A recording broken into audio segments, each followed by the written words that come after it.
May 26, 2026. This is our way of handling the day's Democracy Now! Stories. We go beyond the headline. We hold on to the facts that actually carry the weight of the story, then pull out the deeper lesson about power, institutions, and daily life. Story 1. The United States attacked southern Iran on Sunday in what the Pentagon called self-defense strikes.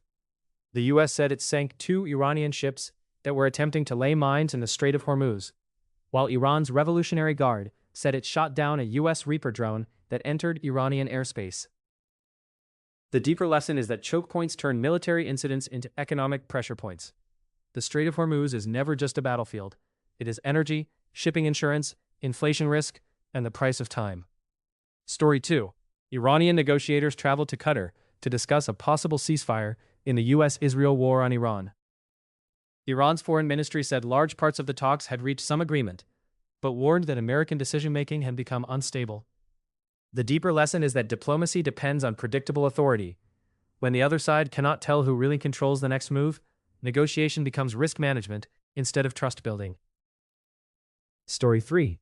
President Trump demanded that Iran hand over its enriched uranium stockpile to the United States or destroy it under acceptable supervision. He also urged Saudi Arabia, Qatar, Egypt, Jordan, Turkey, and Pakistan to join the Abraham Accords as part of the broader negotiation. The deeper lesson is that nuclear talks are being tied to regional architecture. The uranium is the headline, but the larger play is to reorder alliances, normalize Israel's position, and make Iran's concessions part of a wider containment system. Story 4.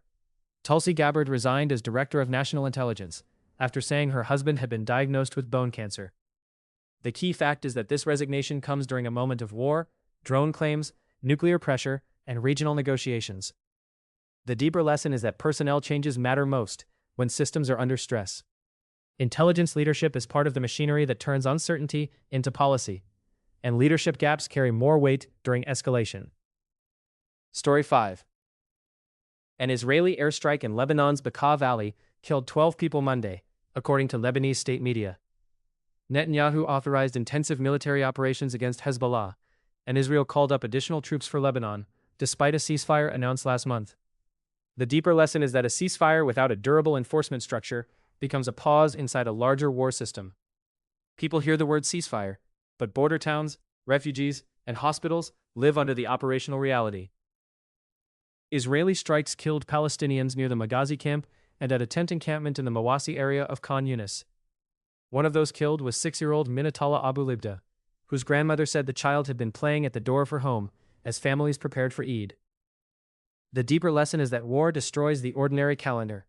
Holidays, school days, meals, and play become exposed to the same violence as military positions. Story 7. In Spain, returning Global Sumud Flotilla activists were beaten by Basque police at Bilbao airport after surviving Israeli interception, detention, and alleged abuse at sea. The transcript points to nearly €1.7 million in security contracts between Basque police forces and an Israeli firm linked to a former Mossad agent.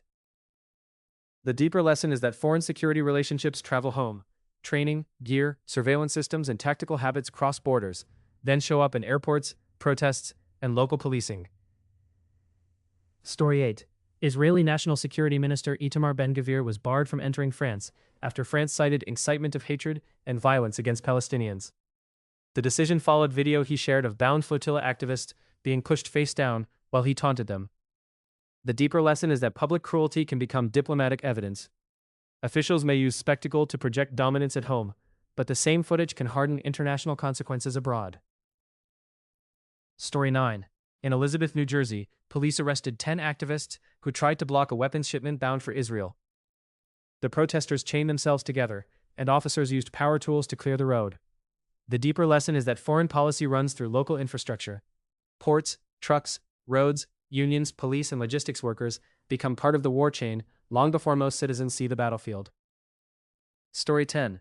About 300 detainees at Delaney Hall, an ICE jail in Newark, operated by GEO Group, went on hunger strike over inhumane conditions and due process violations.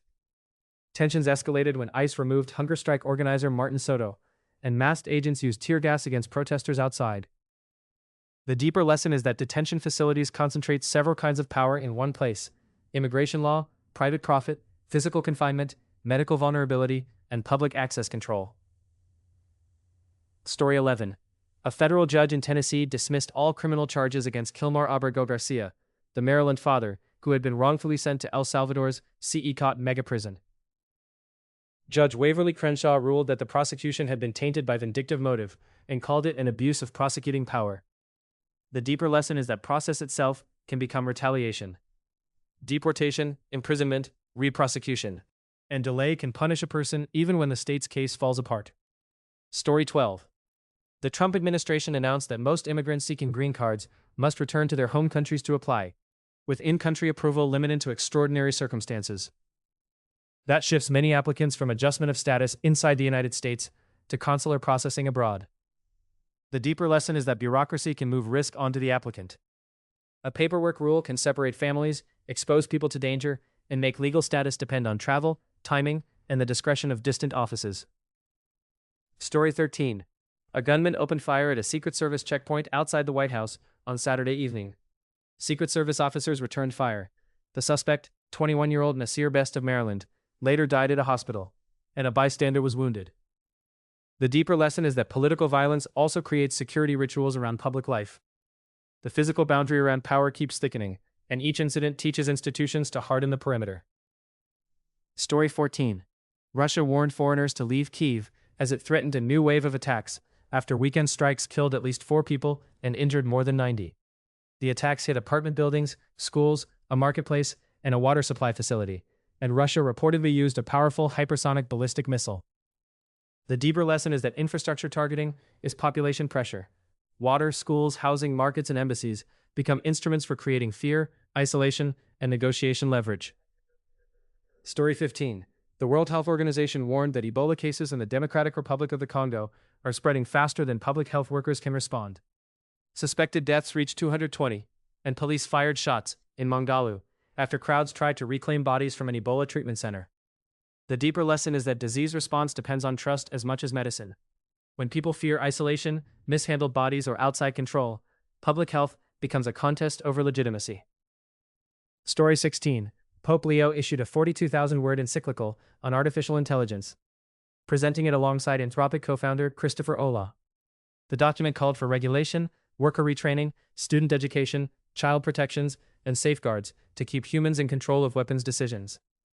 The deeper lesson is that AI has moved from tech industry debate into civilizational governance.